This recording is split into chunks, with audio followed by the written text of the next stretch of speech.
১১০৬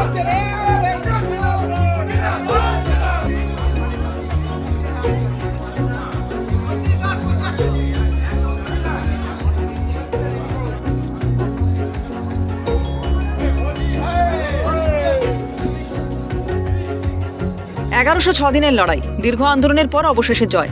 অকাল দোল উৎসবে মাতেন সংগ্রামী যৌথ মঞ্চের সদস্যরা। এদিন যে যার নিজের পছন্দের রং বেছে নিলেন, কেউ মাখলেন হলুদ, কেউ গেরুয়া, তো কেউ গোলাপি। সংগঠনের আহ্বায়ক ভাস্কর ঘোষ মাখলেন সবুজ আবির। কি কারণ দিলেন তারও ব্যাখ্যা। যে মাননীয় মুখ্যমন্ত্রী গতকালকে সুপ্রিম কোর্টে গিয়ে বলে এসেছিলেন প্রধান বিচারপতিকে যে ডিএ রায়টা তাড়াতাড়ি দেওয়ার ব্যবস্থা করুন, এবং তারপরেই দেখবেন যে গতকালকে রাত্রেবেলাতেই একদম অফিসিয়াল অর্ডার করে মাননীয় প্রধান বিচারপতি বলেছেন যে রায়টা তাড়াতাড়ি দিয়ে দাও। অনেক দিন তো হলো, প্রায় 4 মাস অতিক্রান্ত হতে চললো, ডিএ রায় হয়নি। প্রায় 10 লক্ষাধিক কর্মচারী এর ফলে সাফার করছে এবং তারা ন্যায় পাচ্ছেন না।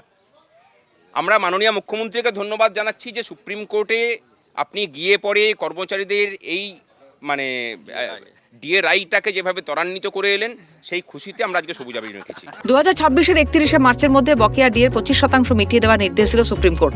বৃহস্পতিবার রায় প্রকাশ্যে আসার পর আন্দোলনরত সরকারি কর্মচারীদের মধ্যে খুশির হাওয়া।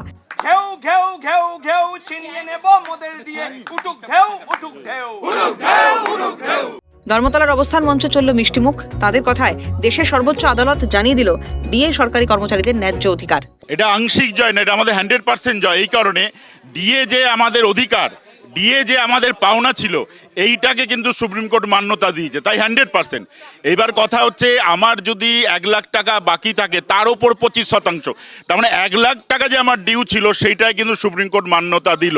তাদের এই জয়ের জন্য রাজ্যের বিরোধী দলনেতা শুভেন্দু অধিকারী ও আইনজীবী তথা সিপিএম নেতা বিকাশ রঞ্জন ভট্টাচার্যকে ধন্যবাদ জানিয়েছেন সংগঠনের আহ্বায়ক।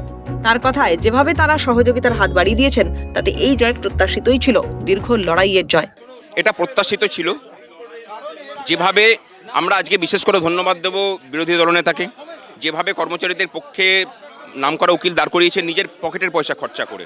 আমরা ধন্যবাদ দিচ্ছি বিকাশ রঞ্জন ভট্টাচার্যকে, যেভাবে বিনা পারিশ্রমিকে যেভাবে দিনের পর দিন লড়াই করে গেছেন।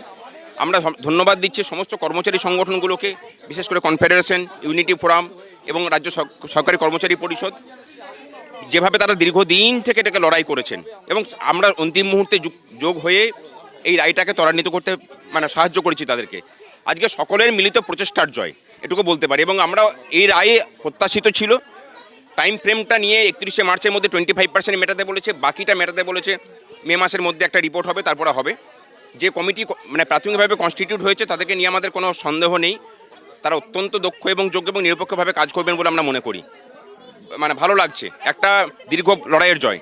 এই আন্দোলনের মধ্যে দিয়েই কিন্তু সমস্ত আন্দোলনকারীরা মনে করছেন তাদের একেবারে 100% জয়। ক্যামেরায় সুরজিৎ প্রামাণিকের সাথে দীপাঞ্জনা সাউ, ক্যালকাটা নিউজ, কলকাতা।